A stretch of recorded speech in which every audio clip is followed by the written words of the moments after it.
Hello, good morning India. Daily current affair show सुबह 8 बजे। Railway की रीजनिंग सुबह 10 बजे। मैथ्स मैजिक सुबह 11 बजे। जनरल साइंस दोपहर 12 बजे। Monday to Friday back to back classes live from studio. आज ही सब्सक्राइब करें वाईफाई स्टडी चैनल को। Hello friends, welcome to WiFi study changing the way of learning. मैं विवेक एक बार फिर से आप सभी के साथ हूं। आरआरबी, एएलपी, ग्रुप डी और जो भी आप किसी अन्य परीक्षा की या किसी भी एग्जाम, कॉम्पिटिटिव एग्जाम की तैयारी कर रहे हैं और आपको लगता है कि आपके सिलेबस में सामान्य ज्ञान अर्थात जनरल साइंस का सिलेबस है, तो ये क्लास उन सभी लोगों के लिए यूजफुल है और मैं उन सभी लोगों का दिल से स्वागत करता हूं। तो अभी हम लोग केमिस्ट्री कर रहे हैं और कल हमने एसिड बेस अर्थात अम्ल और भस्म, या जिसे जो भस्म मतलब ऐसे बेस जो पानी में घुल जाते हैं, जिन्हें हमने एल्केली कहा था, वो टॉपिक हमने किया था। कुछ लोगों को समझ में आया था, कुछ लोगों को समझ में नहीं आया था। उन्होंने कहा कि सर अभी आप फॉर्मेलिटी कर रहे हैं, तो बेटा मैं उनके लिए बाद में बात करूंगा। अभी हम अपना उसी टॉपिक को आगे बढ़ाते हैं। 10 से 15 मिनट जो बाकी बचे हुए कॉन्सेप्ट हैं उन्हें कर लेते हैं। उसके बाद में आज के 15 क्वेश्चन है, कल के कुछ क्वेश्चंस थे, उनको थोड़ा सा डिस्कस करते हैं। ठीक है बच्चा, तो आप थोड़ा सा तेज तेज लिखिएगा, क्योंकि बाबू केमिस्ट्री जो है ना, अब जैसे मैंने बताया कि बेटा ये NaCl होता है, ये नमक होता है। ठीक है, अब इस नमक के बारे में मैं इसमें आपको ज्यादा नहीं बता सकता। हाँ, मैं ये बता सकता हूं NaCl क्यों बना। सोडियम ने अपना एक इसको इलेक्ट्रॉन दे दिया, ये पॉजिटिव हो गया, नेगेटिव हो गया, तो इसमें आयोनिक बॉन्ड हो गया। ये मैं आपको समझाते हुए आया। लेकिन अगर आप ये कहो कि सर इसको फिजिक्स की तरह से लो, तो बेटा थोड़ा सा डिफरेंस आता है। फिजिक्स एक बिल्कुल कंप्लीटेड अलग सब्जेक्ट है, उसमें मैथ होता है। मैथ के सहारे मैं आपको समझा सकता हूं आंख कैसे काम कर सकती है।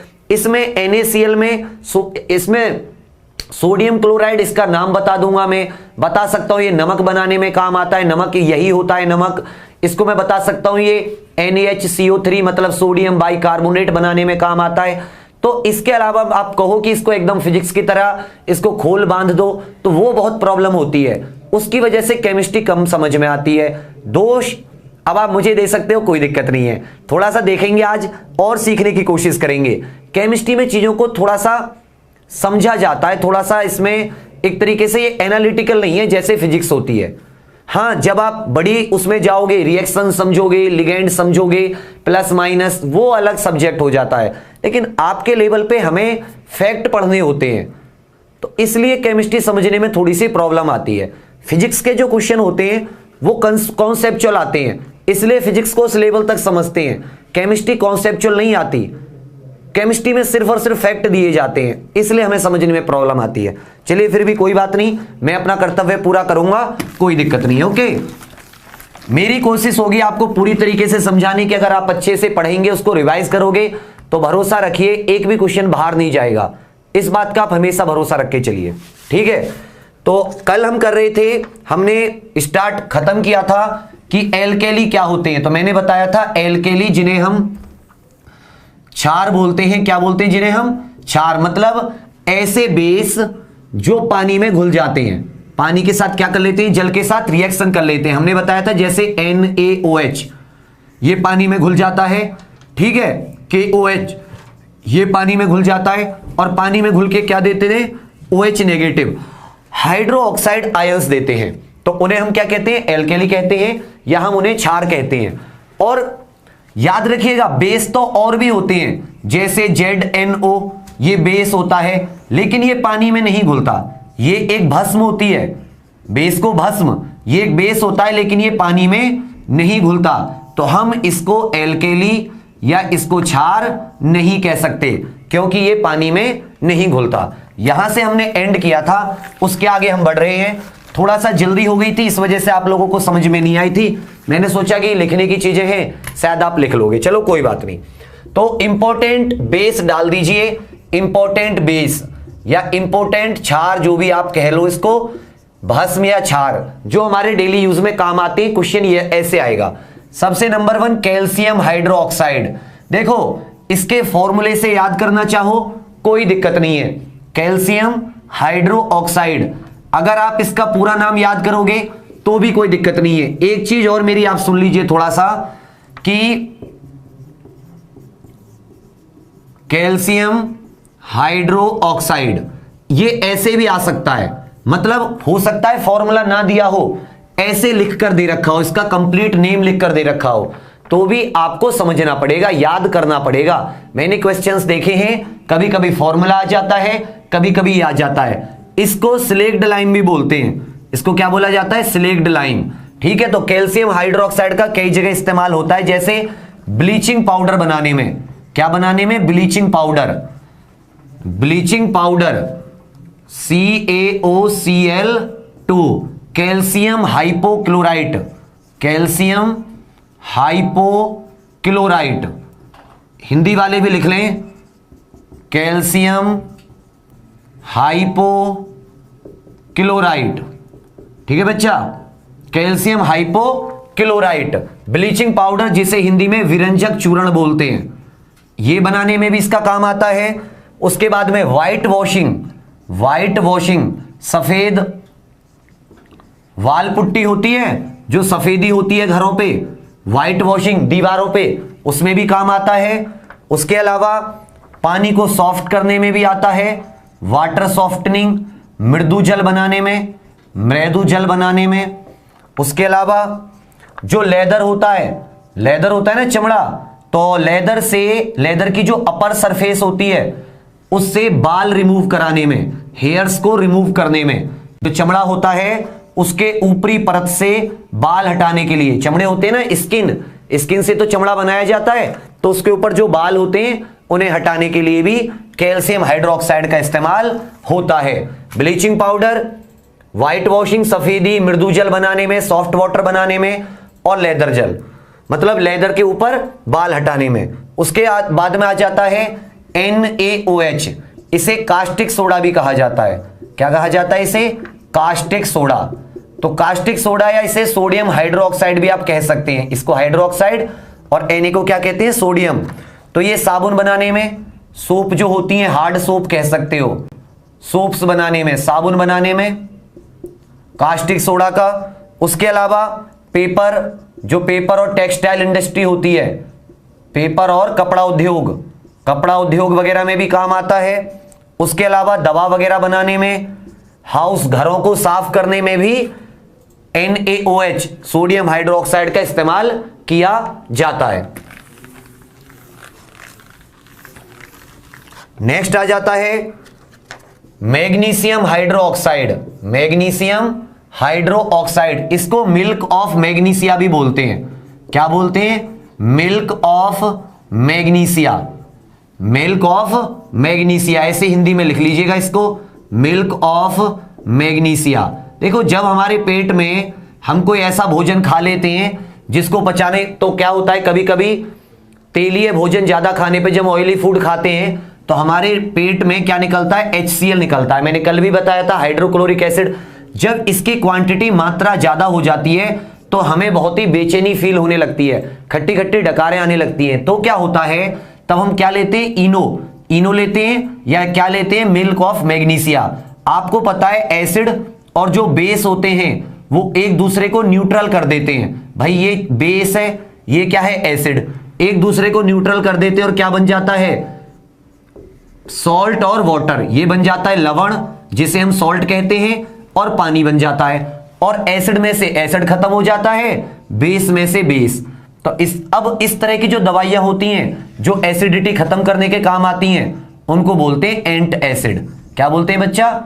एंटी एसिड, मतलब पिड़ती अम्ल, या क्या कह सकते हो, जो अम्लीयता खत्म करने के काम आती हैं। ऐसों को हम लोग क्या बोलते हैं? पिड़ती अम्ल, जो अम्लीयता खत्म करने के काम आती हैं, एंट एसिड। तो मैग्नीशियम हाइड्रोक्साइड, जिसे मिल्क ऑफ मैग्नीशिया भी कहते हैं, इनो में यही पाया जाता है, और ये एसिड पेट की अम्लीयता दूर करने के काम आती है, और दवाओं वगैरह में भी काम आती है। ठीक है, तो ये हो जाते हैं हमारे इंपॉर्टेंट। एक और आ जाता है इसमें KOH, पोटेशियम हाइड्रोक्साइड। जैसे सोडियम हाइड्रोक्साइड आता था साबुन बनाने में, यह आता है शैम्पू, शेविंग क्रीम बनाने आदि में। शैम्पू, शेविंग क्रीम जो होती हैं उनको बनाने में, शैम्पू, शेविंग क्रीम आदि बनाने में। इसके अलावा इसके अंदर कार्बन डाइऑक्साइड और सल्फर डाइऑक्साइड को सोखने की भी बहुत अधिक प्रवृत्ति होती है, ये एब्जॉर्ब कर लेता है कार्बन डाइऑक्साइड और सल्फर डाइऑक्साइड को भी ये क्या कर लेता है, काफी मात्रा में एब्जॉर्ब कर लेता है। क्लियर है? ये हो जाते हैं हमारे कुछ इंपॉर्टेंट बेस। नेक्स्ट आ जाता है, अभी आपने एक चीज देखी कि कुछ बेस पानी में घुल जाते थे, कुछ बेस पानी में नहीं घुलते थे।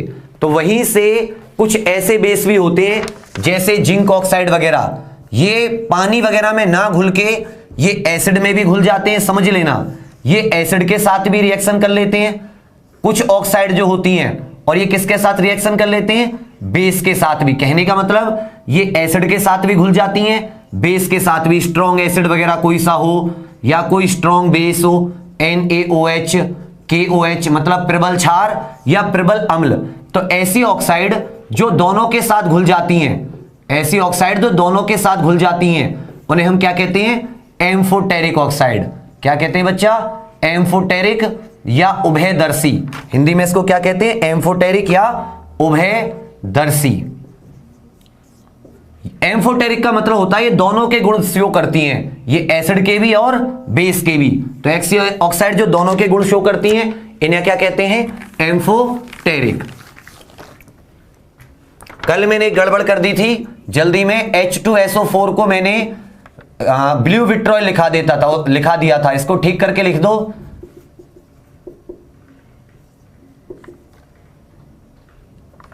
ठीक है, VITRIOL, ऑयल ऑफ विट्रॉयल कहते हैं इसको। राजा बोला जाता था ना, अम्लों का राजा, तो इसको इंग्लिश में कहते हैं, मतलब इसका एक नाम है ऑयल ऑफ विट्रॉल।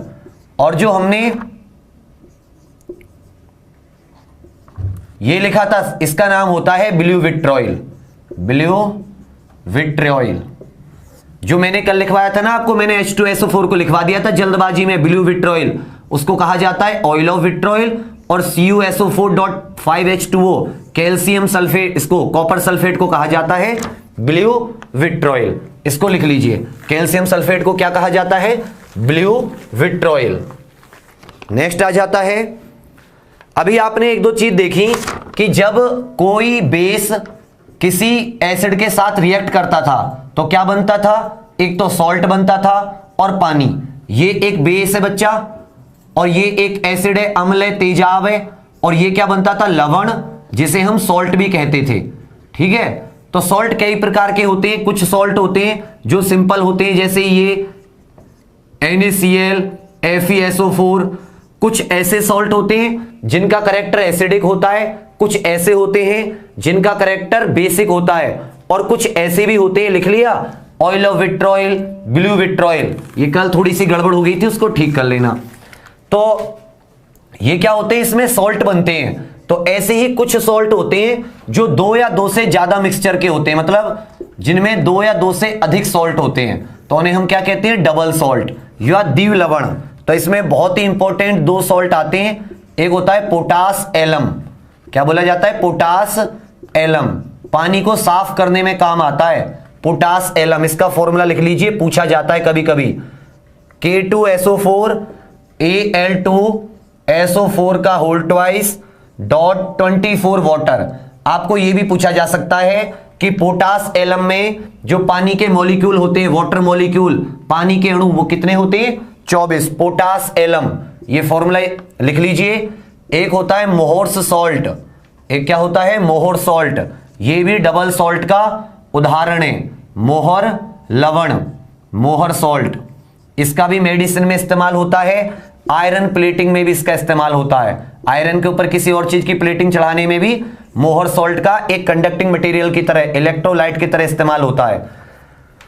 तो मोहर सॉल्ट का फॉर्मूला हो जाता है FeSO4.NH4 इसमें कितने पानी होते हैं, 6 पानी।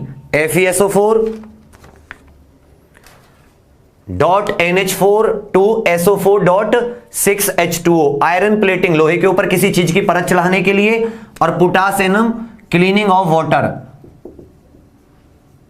पानी वगैरह साफ करने में, पोटास एलम। और भी बहुत सारे होते हैं, जैसे और भी कई सारे सॉल्ट होते हैं जो अलग अलग जगह काम आते हैं। जैसे एक होता है इप्सम सॉल्ट, इप्सम सॉल्ट, ये इंपॉर्टेंट सॉल्ट है, इनके फॉर्मूले आ जाते हैं। इप्सम सॉल्ट, इप्सम लवण, इसका हो जाता है MgSO4.7H2O, MgSO4.7H2O। मेडिसिन में इसका काफी यूज होता है, मेडिकल में। चलिए नेक्स्ट आ जाता है, ये तो सारे के सारे ठीक हैं कि पोटास एलम K2 मतलब potassium sulphate aluminium sulphate .24H2O, और मोहर सॉल्ट FeSO4 NH4 का होल ट्वाइस SO4.6H2O। और ये किसका उदाहरण होते हैं? डबल सॉल्ट, जिसमें दो सॉल्ट एक साथ मिक्स होके रहते हैं। और बाकी सब साधारण भी होते हैं, जैसे NaCl, FeSO4, ZnCl2, zinc chloride, इस तरह से। नेक्स्ट आ जाता है बच्चा, अब हमें कौन सा एसिड कितना ज्यादा स्ट्रॉन्ग है, कौन सा अम्ल कितना ज्यादा स्ट्रॉन्ग है, या कौन सा बेस कितना ज्यादा स्ट्रॉन्ग है, प्रबल है। अगर हमें यह पता करना हो तो कैसे करेंगे कि कौन सा एसिड ज्यादा स्ट्रॉन्ग होता है, कौन सा बेस ज्यादा स्ट्रॉन्ग होता है। तो कल मैंने बताया था कि जो स्ट्रॉन्ग एसिड होते हैं वो बहुत जल्दी डिसोसिएट हो जाते हैं, कंप्लीटली H पॉजिटिव आयन पानी में दे देते हैं, पूर्णतः वो H पॉजिटिव आयंस में बदल जाते हैं। और जो बेस होते हैं वो कंप्लीटली OH नेगेटिव आयंस में। तो ये कितना कौन H पॉजिटिव आयन देता है, इसी को आधार बनाकर एक स्केल या एक पैमाना बनाया गया कि कौन सा कितना ज्यादा बेस है, कितना ज्यादा एसिड है, और उसको क्या बोला गया? PH scale. क्या बोला गया बच्चा? PH scale. जो पीएच स्केल होता है इसमें 1 to 14 से एक श्रेणी बनाई गई, 1 से लेके 2, 3, 4, 5, 6, 7, 8, 9, 10, 11, 12, 13 और 14, इसी तरह से एक श्रेणी बनाई गई। और इसमें क्या देखा गया? इसकी फुल फॉर्म होती है potenz of hydrogen ion. Potenz of hydrogen, कि जो हाइड्रोजन की शक्ति कितनी है, हाइड्रोजन आयन की क्वांटिटी कितनी है, मतलब जिसके जो ज्यादा हाइड्रोजन आयन देता है वाटर में या जल में, उसका पीएच उतना ही कम होता है। उसका पीएच क्या होता है? कम। और अगर पीएच कम है तो उसी को हम क्या कहते हैं? एसिड। क्या कहते हैं? अम्ल। जो ज्यादा H पॉजिटिव आयन देता है, जैसे कि HCl बहुत ज्यादा H पॉजिटिव आयन देता है, जैसे पानी में इसको घोलते हैं ये कंप्लीटली आयोनाइज हो जाता है, H पॉजिटिव आयंस देता है। तो जिसकी H पॉजिटिव आयंस देने की शक्ति जितनी ज्यादा होगी उतना ही उसका पीएच लो होगा, अर्थात उतना ही वो क्या होगा? एसिडिक होगा। वो क्या होगा? अम्लीय। तो 7 से कम, लेस देन 7, अगर किसी का पीएच वैल्यू लेस देन 7 है, 7 से कम है, 7 से क्या है? कम, लेस देन 7, लेस देन 7 कह लो हिंदी में, या 7 से कम, तो वो होते हैं अम्ल। क्या होते हैं? अम्ल। और जितनी ज्यादा कम होगी उतना ही ज्यादा स्ट्रॉन्ग एसिड होगा, उतना ही ज्यादा क्या होगा? प्रबल अम्ल। कहने का मतलब उतना ही ज्यादा वो अपने अंदर से H पॉजिटिव आयंस को देगा जितना कि वो कम होगा उसका पीएच। इसीलिए जो HCl वगैरह होता है इसका पीएच कितना होता है? 1 होता है। HCl का पीएच बहुत ही कम होता है। इसका मतलब वो बहुत ज्यादा प्रबल है, या उसके अंदर H पॉजिटिव आयंस देने की क्षमता ज्यादा है। जैसे जैसे आप 7 की तरफ बढ़ जाओगे और 7 पे पहुंच जाओगे तो यहां पे आ जाता है न्यूट्रल। यहां पे क्या आ जाता है? न्यूट्रल या उदासीन, मतलब ना तो एसिड और ना ही बेस। और 7 से ऊपर चलते हो तो मतलब उतना ही कम H पॉजिटिव आयंस दे रहे हैं, उनको हमने क्या कहा? बेस, या क्षार कह लो, या उन्हें क्या कह लो? भस्म कह लो।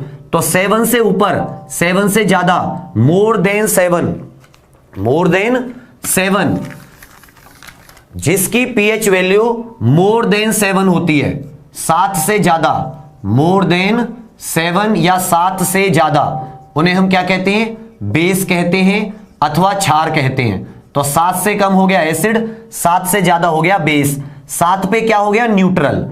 ठीक है, तो हाइड्रोजन आयन की मात्रा देख के हमने एक स्केल डिसाइड किया और उसी स्केल पे हमने क्या बना लिया, कौन सा एसिड होता है कौन सा बेस होता है। याद रखिएगा, जितना ज्यादा बेस होगा, जो ज्यादा स्ट्रॉन्ग बेस होगा, उसकी वैल्यू उतनी ही पीएच पे ज्यादा होगी।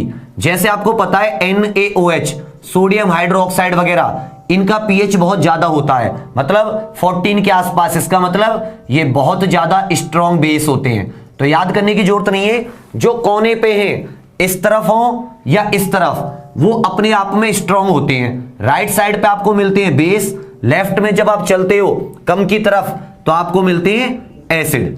ठीक है, तो जो जितना ज्यादा लेफ्ट की तरफ होगा वो उतना ज्यादा एसिड, जो जितना ज्यादा राइट की तरफ होगा वो उतना ज्यादा बेस। इनके अंदर H पॉजिटिव आयंस देने की क्षमता कम होती है, लेकिन OH नेगेटिव आयंस ये बहुत जल्दी जल के अंदर दे देते हैं। तो ये हो जाता है पीएच। इस पीएच के हिसाब से ही चेक कर लेते हैं कि कौन सा सॉल्यूशन, जो भी हमें सॉल्यूशन वगैरह दिया गया हो, जो भी हमें विलयन दिया गया हो, वो क्या है, एसिडिक है या वो बेसिक है, वो कैसा है, न्यूट्रल है। ये जो है इसका हमारे डेली रूटीन पे बहुत ज्यादा असर पड़ता है। अगर पीएच की हमारे डेली लाइफ में बहुत ज्यादा इंपॉर्टेंस होती है, जो रिवर्स वगैरह होती हैं, इनमें मेरीन लाइफ होती है, आपको पता है रिवर में मछली वगैरह रहती हैं, नदी में। तो जो हम जीवित प्राणी होते हैं, ऑर्गेनिज्म होते हैं, इनका जो पीएच वैल्यू होती है ये 7 से लेके 7.8। देख रहे हो, मतलब एसिडिक मीडियम में नहीं रह सकते। जो भी जलीय जीवन है वो एसिडिक मीडियम, 7 से कम क्या हो जाता है, अम्लीय माध्यम। अम्लीय माध्यम में इतने अच्छे से नहीं रह सकते। वो किस में अच्छे से काम करते हैं, वो 7 और 7.8 के बीच में बेस्ट काम करते हैं। अब क्या हुआ, आपको पता है ऐसी बारिश जिसका पीएच 5.6 से क्या होता हो, कम होता हो, ऐसी बारिश जिसका पीएच क्या होता हो, 5.6 से कम, लिख लेना 5.6 से कम, जिसका पीएच 5.6 से कम होता हो, ऐसी बारिश को कहते हैं एसिड रेन। क्या कहते हैं, अम्लीय वर्षा।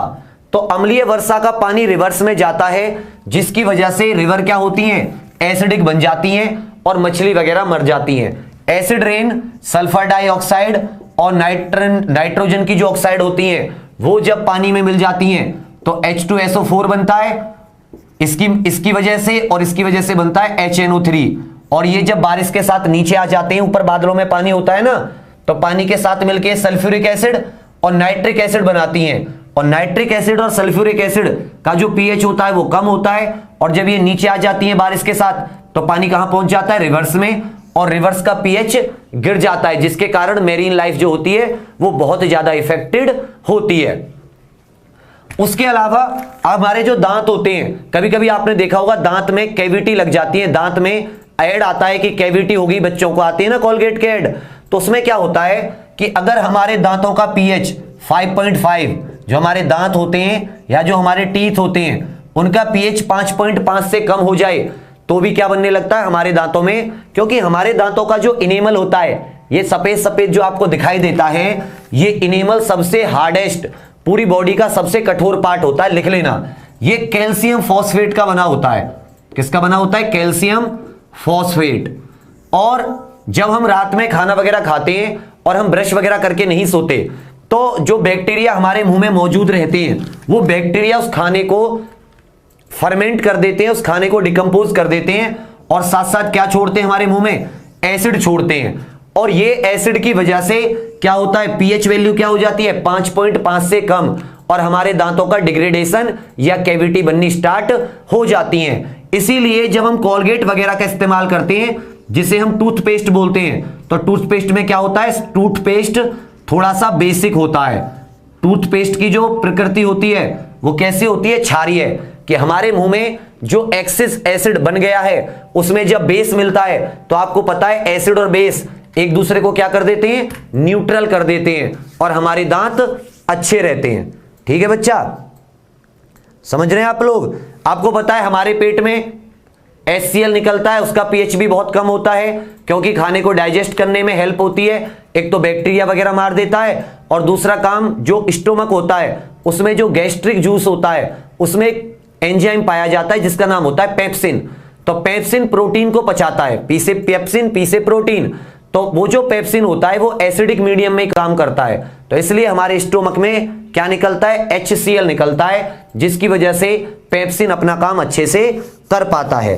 ठीक है, जो आपको कल बताया था, जो मधुमक्खी वगैरह होती हैं, इनके डंक में भी एसिड पाया जाता है, मीथेनोइक एसिड बोलते हैं या फॉर्मिक एसिड बोलते हैं, और ये अपना बचाव वगैरह करती हैं जब इन पे खतरा मंडराता है। ऐसे बहुत से जानवर होते हैं जो ये एसिड वगैरह छिड़क के दूसरे की बॉडी में अपने शिकार से बचते हैं। चींटी, वास्प, हनी बी, जिसे हम मधुमक्खी कहते हैं, ततैया, भिड़नी, इन सब के अंदर से मीथेनोइक, बिच्छू, एक पौधा होता है नीटल, वो उसका अगर कांटा लग जाए बहुत तेज दर्द होता है, तो वो भी अपना बचाव करने के लिए एसिड का इस्तेमाल करता है, जिसे हम फॉर्मिक एसिड बोलते हैं या मीथेनोइक एसिड भी कहते हैं। ठीक है, HCOOH। उसके अलावा हमारा ब्लड में भी ब्लड का जो पीएच होता है वो लगभग 7.4 होता है। अगर हमारा जो ब्लड है वो 6.8 से लेके 7.8 पीएच में क्या करता है, अच्छे से काम करता है। इससे कम हो जाए या इससे ज्यादा हो जाए तो भी हमें मृत्यु तक हो सकती है, हम बीमार पड़ते हैं। तो हमारा ब्लड का जो पीएच होता है वो लगभग, हमारा ब्लड स्लाइटली बेसिक में काम करता है, याद रखना, थोड़ा सा बेसिक मीडियम में रह के काम करता है। Best pH 7.4। अगर इससे थोड़ा और कम कर लो, 6.8 से कम हो जाए या इससे ज्यादा हो जाए तो हमारी मृत्यु भी हो सकती है। अब मैं आपको कुछ बेस, इनकी कौन सी चीज का पीएच कितना होता है ये लिखवा रहा हूं, थोड़ा सा इंपॉर्टेंट है, तो इनको एक बार आप लिख लीजिएगा। जैसे जो बैटरी में होता है, जो बैटरी वाला होता है, बैटरी में जो एसिड होता है उसका जो पीएच होता है वो लगभग 1 के आसपास होता है। कितना होता है उसका? 1 के आसपास होता है, 1 से 2। H2SO4 डाला जाता है ना। स्टोमक, जो हमारे पेट में HCl निकलता है, उसका पीएच भी स्लाइटली 1.2 से लेके 2 तक होता है। लेमन जूस, नींबू जो होता है, लेमन जूस, नींबू का रस जो होता है, इसमें कौन सा एस्कॉर्बिक एसिड पाया जाता है ना, साइट्रिक एसिड, विटामिन सी, उसका पीएच भी 2.2 से 3.4 तक होता है। टोमेटो जूस, ऑक्जेलिक एसिड पाया जाता है। टोमेटो जूस जिसमें ऑक्जेलिक एसिड, टमाटर का रस, ऑक्जेलिक एसिड मिलता है ना इसमें, जो दाग धब्बे हटाने के भी काम आता है। 4 से लेके 4.4, एग्जैक्ट वैल्यू नहीं है, जैसे कभी आ जाता है तो इसके आसपास ही आएगी, इससे ज्यादा नहीं हो सकता है। कह दे 4.2 तो वही आपका करेक्ट आंसर हो जाएगा, क्योंकि अलग अलग किताबों में अलग अलग दे रखा है और ये मैंने नेट से अच्छे से चेक किया है। सलाइवा जो होता है हमारा, जो हमारा सलाइवा होता है, बहुत बार पूछा जाता है, इसका 6.4 से 6.6, बुक में मतलब कहीं पे आपको 6.5 वैल्यू भी मिल सकती है। तो हमारा जो सलाइवा होता है हमारे मुंह में, वो कैसा होता है, थोड़ा सा एसिडिक होता है, क्योंकि आपको पता है वो बैक्टीरिया कैसा उत्पादन करता है, वो बैक्टीरिया ही क्या करता है, एसिड उत्पन्न करता है। तो स्लाइटली प्योर वाटर, जो डिस्टिल वाटर होता है, इसके बारे में अभी बताऊंगा। जो प्योर वाटर होता है, डिस्टिल वाटर, जब आप इसको डिस्टिल करोगे और बंद करके रख दोगे तो इसका पीएच 7 होता है, शुद्ध पानी का। लेकिन याद रखना, जैसे मान लो ग्राउंड या आपने मतलब पानी साफ किया, आपने डिस्टिलेशन किया, पानी आपने शुद्ध किया, तो शुद्ध पानी का कितना है, न्यूट्रल, ना स्वाद होता है ना कुछ, 7 पीएच होता है। लेकिन जब आप उसे कुछ देर हवा में रख दोगे, शुद्ध पानी को किस में रख दोगे, हवा में, तो याद रखना हवा में क्या होता है बच्चा, कार्बन डाइऑक्साइड, और शुद्ध पानी में कार्बन डाइऑक्साइड घुल जाती है, और घुलने से क्या बनता है, H2CO3। कुछ याद आया? इसको क्या बोलते थे, कार्बोनिक एसिड। H2CO3 को कार्बोनिक एसिड कहते थे ना। तो याद रखना, अगर आपने साफ पानी को 2 से 3 घंटे खुले रख दिया ओपन में, तो वो कैसा बन जाता है, उसका पीएच 7 से कम हो जाता है, क्योंकि वो स्लाइटली क्या हो जाता है, एसिडिक या अम्लीय हो जाता है। क्यों? क्योंकि उसके अंदर कार्बन डाइऑक्साइड घुल जाती है, और कार्बन डाइऑक्साइड घुलने की वजह से क्या बनता है, कार्बोनिक एसिड, इसलिए वो क्या हो जाता है, स्लाइटली एसिडिक हो जाता है साफ पानी। लेकिन अगर हम सिर्फ साफ पानी की बात करेंगे तो उसका पीएच 7, ओपन में रख देंगे तो वो कैसा हो जाएगा, एसिडिक। जो सी वाटर होता है, समुद्र का पानी, जो सी वाटर होता है समुद्र का पानी, वो बेसिक होता है, सॉल्ट होने की वजह से। NaCl वगैरह होने की वजह से वो कैसा होता है, थोड़ा सा बेसिक होता है। इसका जो pH होता है वो होता है 8। कितना होता है? 8। ब्लड का मैंने लिखवाई दिया आपको, 7.4 में बेस्ट काम करता है। इनसे भी क्वेश्चन आते हैं बच्चा, ब्लड से तो बहुत इंपॉर्टेंट है। ब्लड का, सलाइवा का कितना होता है, शुद्ध पानी का कितना होता है, शुद्ध पानी का कितना होता है। नेक्स्ट आ जाता है, और ब्लड बेस्ट किस किस में काम करता है, 6.8 से लेके उसकी जो रेंज है, क्योंकि पीएच की एक वैल्यू तो मैंने बता दी, पीएच की रेंज होती है कि किस रेंज में वो बेस्ट काम करता है। इसलिए मैं कहीं कहीं आपको 2 वैल्यू लिखा रहा हूं। उसका कारण यही है कि पीएच की अपनी अपनी क्या होती है, रेंज होती है। पोटेंज ऑफ हाइड्रोजन, हाइड्रोजन की पावर कितनी है, इससे हम लोग उसका अंदाजा लगाते हैं। जबकि NaOH का जो होता है, जो बहुत ही ज्यादा स्ट्रॉन्ग होता है, NaOH, उसका पीएच कितना होता है, 14, जो बहुत ही ज्यादा स्ट्रॉन्ग बेस होता है। प्रबल क्षार, स्ट्रॉन्ग बेस होता है ना, प्रबल क्षार, कितना होता है, उसका पीएच 14। एक चीज याद रखिएगा कि कभी कभी पूछा जाता है कि पानी को एसिड में मिलाना चाहिए या एसिड को वाटर में, तो याद रखिएगा हमेशा एसिड को वाटर में मिलाना चाहिए। अगर आप किसी कंसंट्रेटेड या डाइल्यूट सॉल्यूशन बना रहे हो तो हमेशा पानी लो किसी बर्तन में, और पानी के अंदर क्या मिलाओ, आप ऊपर से एसिड मिलाओ। मान लो आप HCl मिला रहे हो, साथ साथ उसको चलाते रहो, साथ साथ उसमें क्या करते रहो, स्टीयरिंग करते रहो। यह तरीका होता है, एसिड को पानी में मिलाना चाहिए, एसिड इन वाटर, ना कि उल्टा। मान लो आपने HCl लिया किसी बर्तन में और उसमें आप पानी मिला रहे हो, तो याद रखना एसिड और वाटर की जो रिएक्शन होती है हाईली एक्सोथर्मिक होती है। क्या होती है, हाईली एक्सोथर्मिक, ऊष्माक्षेपी, बहुत ज्यादा अमाउंट में हीट निकलती है, और जैसे ही गर्मी निकलेगी ये पानी क्या होगा, ये पानी भाप बन जाएगा। जैसे ही इसमें आप वाटर डालोगे, पानी की बूंद, पानी बन जाएगा भाप, और भाप बन के वो बाहर की तरफ फेंकेगा। तो वो अगर हमारे हाथ पे आके लगा तो हमें चोट लग सकती है, जल सकते हैं। लेकिन अगर आप पानी में एसिड मिला रहे हो तो पानी की मात्रा ज्यादा है और आप घुमा भी रहे हो, तो ये जो होगा तुरंत के तुरंत किस में बदल जाएगा, H पॉजिटिव और Cl नेगेटिव आयंस में बदल जाएगा। ये पानी जो कम मात्रा होगी HCl की, वो इतनी जल्दी पानी को भाप नहीं बना पाएगी। यहां पे आप उल्टा कर रहे थे, यहां पे आप एसिड की मात्रा ज्यादा रख रहे थे, तो हमेशा पानी में एसिड को मिलाना चाहिए, ना कि उल्टा, अगर हम डाइल्यूट कर रहे हैं, क्योंकि बहुत ज्यादा क्या होता है, एक्सोथर्मिक होता है। नेक्स्ट आ जाता है, ये बहुत इंपॉर्टेंट है, एसिड बेस इंडिकेटर। आपने देखा होगा कि अगर एसिड बेस इंडिकेटर कि अम्ल और क्षार का पता लगाने वाले कुछ इंडिकेटर कौन कौन से होते हैं, जैसे लिटमस। आपको पता है लिटमस पेपर, जो लिटमस डाई होती है, वो अगर आप उसको एसिडिक मीडियम में रख दोगे, किसमें, एसिडिक मीडियम में, मतलब अम्लीय, तो आपको पता है वो कैसा चेंज हो जाएगा। और अगर आप उसको किस में रख दोगे, क्षारीय, तो एसिड में तो वो हो जाएगा रेड, कैसा हो जाता है, लाल, और क्षार बेस में कैसा हो जाता है, वो ब्लू, बी से बेस, बी से ब्लू, नीला। इसी तरह कुछ और एसिड बेस इंडिकेटर भी होते हैं, जैसे गुड़हल का फूल, ये कुछ हमारे आते हैं, China rose petal, China rose petal होते हैं, इनका इस्तेमाल भी किया जाता है, जिसे गुड़हल बोला जाता है हिंदी में।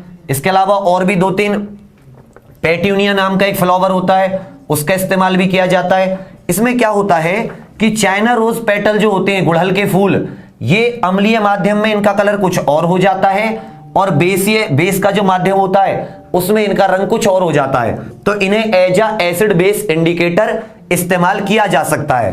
पेट्यूनिया फ्लावर, एक जीरेनियम फ्लावर होते हैं, हाइड्रेंजिया नाम का, इनको लिख लो हिंदी में भी इंग्लिश में भी ऐसे ही, hydrangea, China rose petal, petunia, geranium और हाइड्रेंजिया। ये कुछ ऐसे फूल होते हैं जिनका इस्तेमाल कौन सी चीज एसिड है, कौन सी चीज बेस है, उनको पता लगाने में किया जाता है, क्योंकि इनका रंग अलग अलग माध्यम में परिवर्तित हो जाता है। कुछ इंपॉर्टेंट मैं लिखा दे रहा हूं, जैसे मिथाइल ऑरेंज, ये जो मिथाइल ऑरेंज वगैरह हैं ये आर्टिफिशियल हैं, जबकि ये हुआ और ये हुआ, ये कैसे, नेचुरल। इसका सबसे बड़ा एग्जांपल है, आपके कपड़े पर, व्हाइट कपड़े पर अगर तेल वगैरह का दाग लग जाता है, और जब उसे आप साबुन से धोते हो तो उसके दाग का रंग कैसा हो जाता है? ब्राउन, रेडिश ब्राउन सा हो जाता है ना। इसका मतलब जो साबुन थी वो बेस थी। साबुन क्या थी? उसमें कास्टिक सोडा होता है NaOH, वो बेस थी। और जो ऑयल होता है उसमें एसिड होता है। ऑयल तो बेस के अंदर, उसके अंदर से एसिड जब मिलता है तो उसका कलर चेंज हो जाता है। इसी तरह हल्दी के दाग, सबसे अच्छा एग्जांपल है हल्दी का दाग, तेल का दाग नहीं, हल्दी का दाग। तो हल्दी का दाग जब हम साबुन लगाते हैं, हल्दी के दाग पे साबुन लगाते हैं तो साबुन में क्या होता है? कास्टिक सोडा होता है। साबुन बेस होती है थोड़ी सी, तो हल्दी के साथ दाग पे मिलती है तो वो क्या बन जाती है? रेडिश ब्राउन उसका कलर हो जाता है। तो इससे हमें पता चल जाता है कि अगर हल्दी का कलर रेडिश ब्राउन हो गया तो वो क्या है? बेस है। साबुन क्या है? बेस। तो इन्हीं को हम इंडिकेटर कहते हैं। ये कुछ हमारे नेचुरल है। और मिथाइल ऑरेंज, ये क्या है? मिथाइल ऑरेंज, मिथाइल नारंगी ऑरेंज, ये क्या होती है? आर्टिफिशियल। तो ये जो एसिड होते हैं तो एसिड में तो रेड हो जाती हैं और इसमें येलो। इसमें कैसी हो जाती है? बेस में येलो। तीसरी होती है फिनोल्फ्थलीन बॉल जो बोलते हैं जिन्हें, तो ये बेस में तो हो जाती हैं, एसिड में तो हो जाती हैं कलरलेस। अच्छे से याद कर लीजिएगा कि जो फिनोल्फ्थलीन बॉल्स होती हैं ये एसिड को देखते ही अपना रंग चेंज कर देती हैं, मतलब अपना रंग बदल देती हैं, बिल्कुल कलरलेस। इनके अंदर कोई भी कलर में परिवर्तन नहीं आता, रंगहीन हो जाती हैं। कैसी हो जाती है? रंगहीन। ये बहुत इंपॉर्टेंट है कि फिनोल्फ्थलीन जो बॉल्स होती हैं ये बेस नहीं, एसिड में कैसी हो जाती हैं? कलरलेस। एसिड में कैसी हो जाती हैं? रंगहीन। और बेस में कैसी हो जाती हैं? पिंक। बेस में कैसी हो जाती हैं? पिंक। एसिड में रंगहीन होती हैं।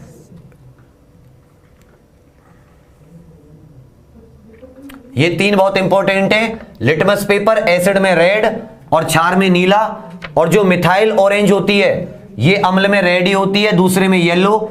और फिनोल्फ्थलीन ये कैसी हो जाती है? कलरलेस, बिल्कुल बिना कलर की। और दूसरे में कैसी हो जाती है? बेस में पिंक कलर की। ये भी क्वेश्चन पूछ लेता है। तो इसमें तो आप रेड कोई इंपॉर्टेंट, कोई इतना ज्यादा परेशानी वाली बात नहीं है। और एसिड को देखते ही अच्छे का कलर उड़ जाता है, वहां से समझ लेना कलरलेस। तो ये चीज। एक लास्ट टॉपिक रह गया है बफर सॉल्यूशन। एक लास्ट टॉपिक है बफर सॉल्यूशन। इसको समझ लो कि कुछ सॉल्यूशन, बफर सॉल्यूशन कौन से होते हैं? बफर विलियन। इसमें अभी बहुत इंपॉर्टेंट एक कॉन्सेप्ट पता चलेगा। मान लो किसी, जैसे ब्लड की बात कर लो, ब्लड एक सॉल्यूशन है हमारा, रक्त का पीएच कितना होता है? 7.4 के लगभग मेंटेन रखने की कोशिश करता है। हालांकि रेंज कितनी होती है? 6.8 से 7.8 तक होती है ना बच्चे, इतनी रेंज होती है। अब मान लो हमारे ब्लड में कुछ एसिड आ जाए, हमारे ब्लड के अंदर कोई एसिड, हम कुछ ऐसा खाना खाएं या किसी और तरीके से हमारे ब्लड में एसिड की मात्रा बढ़ जाए, तो एसिड की मात्रा बढ़ेगी तो पीएच कम होने लगेगा। अब उस पीएच को कम होने के लिए हमारा रक्त रोकने की कोशिश करेगा, पीएच में बदलाव को रोकने की कोशिश करेगा। और ऐसा सॉल्यूशन जो अपने पीएच में बदलाव को रोकता है, ऐसे सॉल्यूशन को बोलते हैं बफर सॉल्यूशन। कहने का मतलब है the solution that resist the change in pH. PH में बदलाव होने को एसिड मिलता रहेगा और वो इसको एक हद तक टॉलरेट करेगा, अपने पीएच को इतना ही रखने की कोशिश करेगा, या 6.8 से 7.8 के बीच में ही रखने की कोशिश करेगा। दूसरे तरीके से इसमें बेस मिल जाए, हमारे ब्लड में क्या मिल जाए, रक्त में कोई बेस आ जाए, तो भी ये 7.8 से बढ़ने नहीं देगा, या एक हद तक उसको रोकने की कोशिश करेगा। तो ऐसा सॉल्यूशन जो अगर उसमें हम एसिड और बेस मिलाएं, एसिड या बेस अगर हम किसी सॉल्यूशन में मिलाएं और एक हद तक कम क्वांटिटी, लो क्वांटिटी मिलाने पर, बहुत ही कम मात्रा मिलाने पर उसके पीएच में ज्यादा बदलाव ना आए, तो ऐसे सॉल्यूशन को क्या बोला जाता है, बफर सॉल्यूशन। अब क्वेश्चन आता है कि सर बफर सॉल्यूशन ठीक है, लेकिन हमारा ब्लड कैसे काम करता है? तो याद रखिएगा हमारे ब्लड में 95% तो वाटर होता है, ये आपको पहले से पता है। अगर पानी होगा हमारे ब्लड में और पानी में अगर कार्बन डाइऑक्साइड घुलेगी तो क्या बन जाता है, कार्बोनिक एसिड बन जाता है।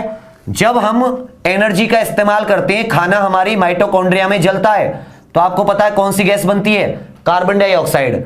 ये जो पानी मौजूद होता है ब्लड में, उसके साथ मिलकर क्या बना लेती है? H2CO3, कार्बोनिक एसिड बना लेती है, कार्बोनिक एसिड। तो इसका इस्तेमाल करके ही हमारा ब्लड अपने पीएच को मेंटेन करता है। कैसे मेंटेन करता है समझिएगा। मान लो ये दो होते हैं, एक होता है कार्बोनिक एसिड H2CO3 और एक होता है बाइकार्बोनेट आयन। इसी के अंदर क्या होता है? बाइकार्बोनेट आयन बोलते हैं इसको, बाइकार्बोनेट आयन। ओके बच्चा, ये होता है हमारा कार्बोनिक एसिड, कार्बोनिक अम्ल। तो ये जो बाइकार्बोनिक एसिड या कार्बोनिक अम्ल होता है, इन दोनों को समझते हैं। मान लो हमारे ब्लड में क्या आ गया? एसिड आ गया घुल के, ज्यादा एसिड की मात्रा आ गई, तो क्या होगा कि ये जो HCO3 बाइकार्बोनेट आयन है, ये किसके साथ कंबाइन कर लेगा? हाइड्रोनियम। आपको पता है एसिड कौन से आयन देते हैं? H पॉजिटिव, और H पॉजिटिव पानी में घुलते हैं क्या बना लेता है? हाइड्रोनियम। तो ये हमारे अंदर कार्बोनिक एसिड की मदद से कौन सा आयन मौजूद था ब्लड में? HCO3 नेगेटिव, और क्या आ गया? एसिड आ गया। तो ये क्या बन जाएगा? ये कार्बोनिक एसिड बन जाएगा, H2CO3 प्लस वाटर। ये जो रिएक्शन होती है ना, रिवर्सिबल होती है। तो बाइकार्बोनेट आयन के साथ एसिड मिलके क्या बन जाता है? Carbonic acid. और पीएच क्या रहता है? मेंटेन रहता है 6.8 से 7.8 के अंदर। दूसरी तरफ मान लो इसके अंदर बेस आ गया। क्या आ गया? बेस। तो अब की बार ये तो पहले से मौजूद है, H2CO3 OH नेगेटिव। भाई बेस आएगा तो क्या लेके आएगा अपने साथ? OH नेगेटिव आयन लेके आएगा। ये क्या बन जाएगा? HCO3 negative plus water, HCO3 negative plus water. समझना, हमारा जो ब्लड होता है उसके अंदर कार्बोनिक एसिड होता है, बफर सॉल्यूशन है, और बफर सॉल्यूशन में एक एसिड और उसका एक आयन, तो HCO3 नेगेटिव आयन होता है। अब मान लो हमारे अंदर एसिड आ गया, तो ये माइनस और ये प्लस एक दूसरे से कंबाइन कर लेते हैं, क्योंकि अगर एसिड आएगा तो वो क्या लेके आएगा अपने साथ? हाइड्रोनियम आयन लेके आएगा। दोनों ने कंबाइन किया और क्या बनाया? H2CO3 plus water. और ये कार्बोनिक एसिड होता है, और ये इतने पीएच रेंज में मेंटेन रखने की कोशिश कराता है। दूसरी तरफ हमारे ब्लड में मान लो कुछ क्षार या बेस की मात्रा आ गई, तो क्या होगा? यही कार्बोनिक एसिड OH नेगेटिव के साथ मिलकर क्या बना देगा? HCO3 plus H2O। इन दोनों की रहने की वजह से, इन दोनों के रहने की, इसने तो किसको किया? बेस को कंट्रोल किया। इसने किसको कंट्रोल किया? एसिड को। और रिएक्शन कैसी रही? रिवर्सिबल, जो दोनों तरफ से, मतलब इससे ये बन सकता है और इससे ये बन सकता है। इस तरीके से दोनों हमारे ब्लड में मौजूद रहते हैं और ब्लड के पीएच रेंज को कंट्रोल करने की कोशिश करते हैं। इसी को, और ऐसा सॉल्यूशन जो अपने अंदर पीएच को कंट्रोल करे उसे हम क्या कहते हैं? Buffer solution. सर क्वेश्चंस लगा दीजिए आज के, स्टार्ट करते हैं। ठीक है, तो इस तरीके से आप थोड़ा सोच के समझ के चलिएगा, इनको याद कर लीजिएगा। कार्बोनिक एसिड और HCO3 नेगेटिव की वजह से क्या हो जाता है? थोड़ा सा हमारे ब्लड का पीएच लेवल मेंटेन रहता है। दूसरी तरफ दांतों का कब हो जाता है? 5.5 से कम। और जो पानी होता है अगर उसका पीएच 5.6 से कम है तो वो किसकी क्या है? Acid rain. अगर बारिश का 5.6 से कम है तो एसिड रेन। कभी कभी एक क्वेश्चन आता है कि जो केले होते हैं, केले के पत्ते होते हैं ना, केले के पत्तों का जो नेचर होता है, बनाना लीफ। सर क्वेश्चन लगा दीजिए जल्दी से प्लीज। जो बनाना लीफ होती हैं, केले के पत्ते बेसिक होते हैं। इनको दूध के कंटेनर होते हैं ना, मिल्क कंटेनर, दूध के बर्तनों में डाल के रखते हैं, दूधिया, मिल्क मैन। ये क्या होता है? अगर बनाना लीफ को डालोगे तो बच्चा ईस्ट फॉर्मेशन, पता है दूध में ईस्ट दूध को फर्मेंट कर देती है, जो फंगस होती है उसकी फॉर्मेशन को होने से रोक देता है, क्योंकि ईस्ट किस माध्यम में काम करता है? एसिडिक में। और वहां पे क्या बनाना लीफ रखने की वजह से क्या जाता है? बेसिक माध्यम। तो ईस्ट फॉर्मेशन नहीं होती, इसलिए बनाना लीफ का भी मिल्कमैन दूध के कंटेनर में इस्तेमाल करता है। अब देखो बात आ जाती है बाबू कि हमने पढ़ तो बहुत लिया एसिड बेस, और जो मैं अभी क्वेश्चन करा रहा हूं क्वेश्चन वही आएंगे, उनसे हटके क्वेश्चन नहीं आएंगे, उन्हीं के लेवल के क्वेश्चंस आएंगे। तो सबसे पहले क्वेश्चन आता है कि अगर आपको मधुमक्खी खा ले, मधुमक्खी काट लेती है, तो क्या लगाने पे आपको आराम मिलेगा? क्या लगाने पे आपको आराम मिलेगा? Boric acid, baking soda, HCl या लेमन जूस? तो इसका आंसर होगा बेटा बेकिंग सोडा। क्या लगाने पर आराम मिलेगा? Baking soda. क्यों मिलेगा? कि देखो HCOOH मीथेनोइक एसिड, एसिड को कोई बेस क्या कर देता है? न्यूट्रल कर देता है। क्या कर देता है? न्यूट्रल। तो ये एक न्यूट्रल हो जाएगा। तो जब भी आप एसिड के साथ कोई बेस मिलाओगे तो न्यूट्रल हो जाएगा। इसीलिए जैसे ही हमें मधुमक्खी काटती है, सेकंड क्वेश्चन सर, हम क्या लगा लेते हैं? बेकिंग सोडा, घर से खाने का सोडा लगा लेते हैं, या क्या लगा लेते हैं? कोलगेट लगा लेते हैं, क्योंकि अभी मैंने बताया कोलगेट भी बेस होता है, लगाते हैं ना। उसका कारण यही है कि मधुमक्खी के अंदर जो एसिड था, फॉर्मिक एसिड, उसको हटाने का। ठीक है, तो इसका आंसर हो जाएगा बच्चा बेकिंग सोडा। नेक्स्ट क्वेश्चन आ जाता है, मधुमक्खी के अंदर क्या पाया जाता है? Next question sir, formic acid. क्या पाया जाता है बेटा? फॉर्मिक एसिड, जिसे हम मीथेनोइक एसिड भी बोलते हैं। फॉर्मिक एसिड या मीथेनोइक एसिड, ये मधुमक्खी के अंदर पाया जाता है। बहुत अच्छे। नेक्स्ट क्वेश्चंस, इनके अलावा कोई क्वेश्चन नहीं आएगा, आप इन क्वेश्चंस को जरूर कर लेना। ठीक है बच्चा, इनके अलावा क्वेश्चंस नहीं आएंगे जो आपको करा रहे हैं। कल दिए थे कुछ क्वेश्चंस, कुछ आज और भी कराऊंगा क्वेश्चंस। नेक्स्ट क्वेश्चन आ जाता है, ये कल वाले क्वेश्चन थे, याद हो तो।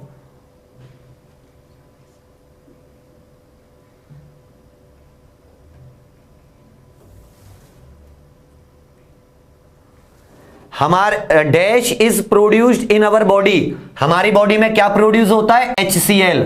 पेट में होता है ना, स्टोमक में, जिसे गैस्ट्रिक जूस भी बोलते हैं। आमाशय रस, आमाशय रस में जब पाचन होता है हमारी बॉडी में, तो आमाशय रस में निकलता है HCl, जो हमारे पेट को क्या बना देता है? एसिडिक बना देता है, जिसकी वजह से पेप्सिन अपना काम करता है। नेक्स्ट क्वेश्चन, शाबाश।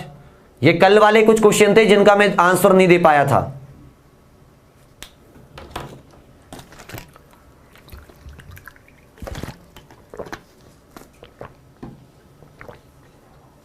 PDF नहीं मिलेगा बेटा, सॉरी, हाथ से लिखने पड़ेंगे बाबू। ये इज द स्ट्रॉन्गेस्ट एसिड, इनमें सबसे प्रबल कौन सा है? HCl। ये मैं कल बता दिया था, HCl क्या होता है? सबसे प्रबल होता है इन सब में, क्योंकि वो बहुत जल्दी H पॉजिटिव और Cl नेगेटिव आयंस दे देता है। तो आंसर क्या हो जाएगा इसका? A। नेक्स्ट क्वेश्चन सर, इसमें 10, 11, 12 भी इंपॉर्टेंट थे, वो आपने नहीं लिखे कल वाले में से। कुछ क्वेश्चन 10 के बाद वाले भी कुछ इंपॉर्टेंट थे, वो मैंने उनका डिस्कशन नहीं किया था। चलो कोई बात नहीं, आज के लगा दो बेटा, बाकी क्वेश्चंस को भी कर लेंगे, डोंट वरी। आज के क्वेश्चन थे ना आपके पास, उन्हें लगा दो। आज के क्वेश्चन देख देख के बताओ, थोड़ा सा कॉन्सेप्ट को और मजबूत करते हैं। बहुत अच्छे, बिल्कुल सही। आई वॉश में बोरिक एसिड काम आता है, बहुत अच्छे, कल मैंने बताया था आपको।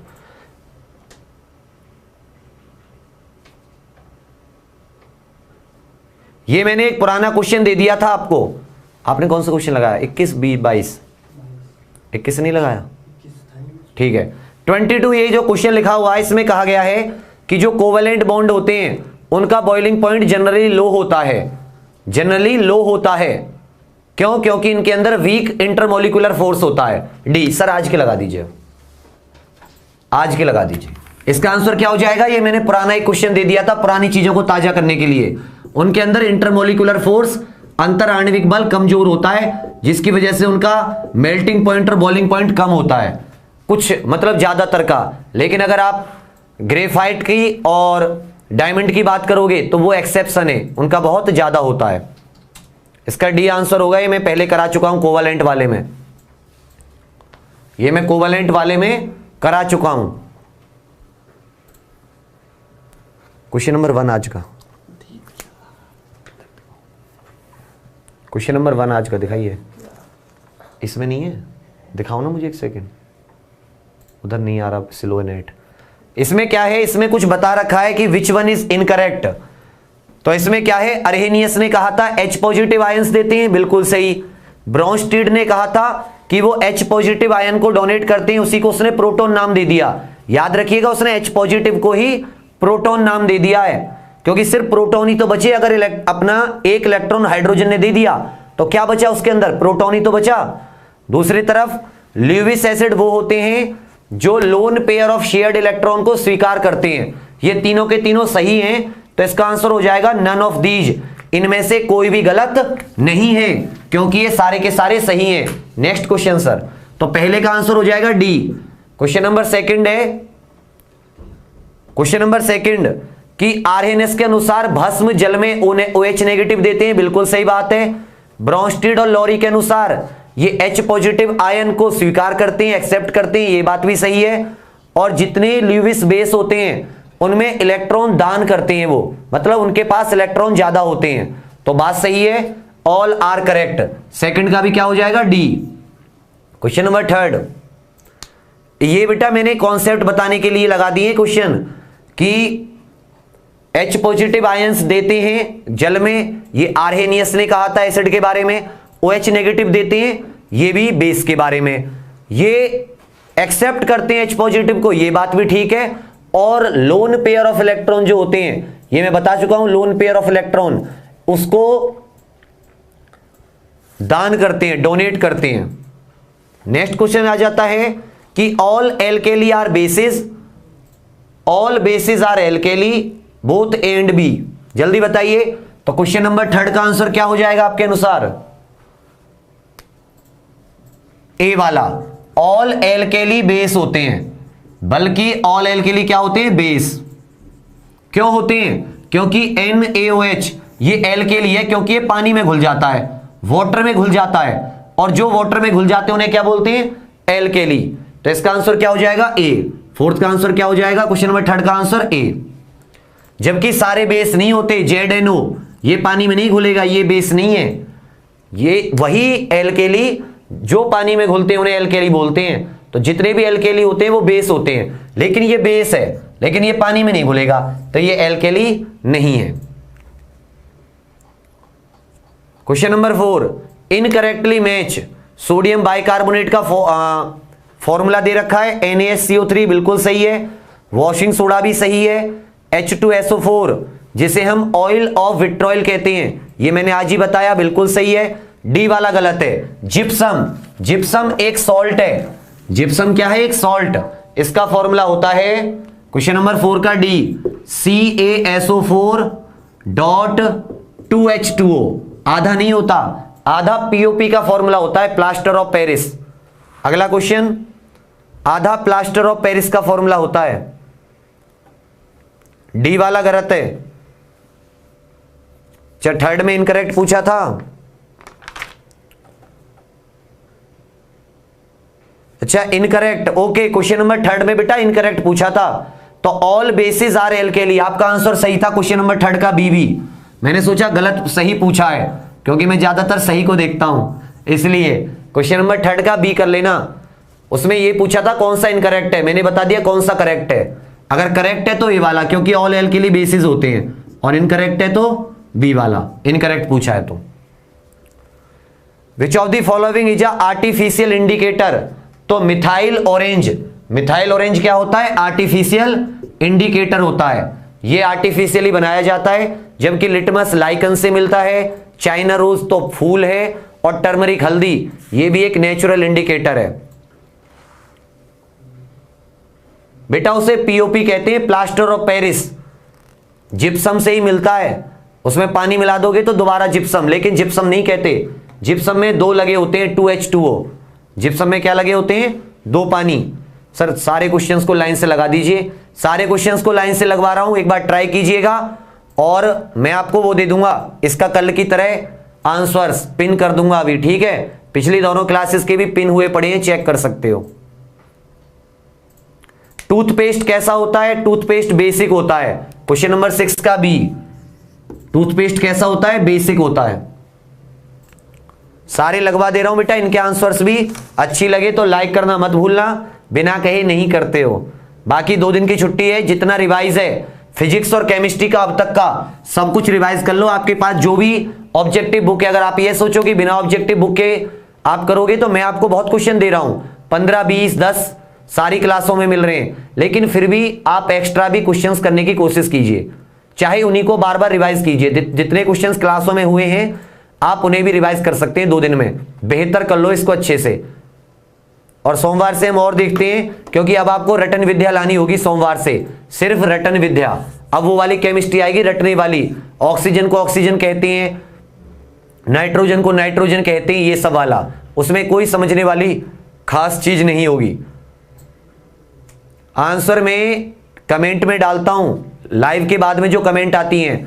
6 मई दोपहर 11 बजे हमारा एक टेस्ट सीरीज धमाका आने वाला है दोस्तों, सभी लोग आना। उसमें टेस्ट सीरीज के ऊपर बहुत सारे डिस्कशन होने हैं उनके बारे में। तो टेस्ट सीरीज धमाका जो भी है आप उसे 11 बजे 6 मई को कर सकते हैं। और ख्याल रखिएगा अपना, 2 दिन है, अच्छे से पढ़िएगा। लाइक शेयर करना मत भूलिएगा। जितना आप शेयर करोगे उतना मोटिवेशन आप लोगों के लिए काम करने के लिए मिलेगा। क्लियर है? खुश रहिएगा और बेहतरीन रहिएगा। कोई प्रॉब्लम हो तो कमेंट करके जरूर बताइएगा। और मैं 2-3 दिन से गुस्सा था, उसके लिए मैं आपसे माफी चाहता हूं। इंसान हूं तो हो जाता है, लेकिन आप लोग भी थोड़ा सोचा करो तो थोड़ा सा फिर नहीं होगा। ख्याल रखिएगा अपना, ठीक है? Thank you.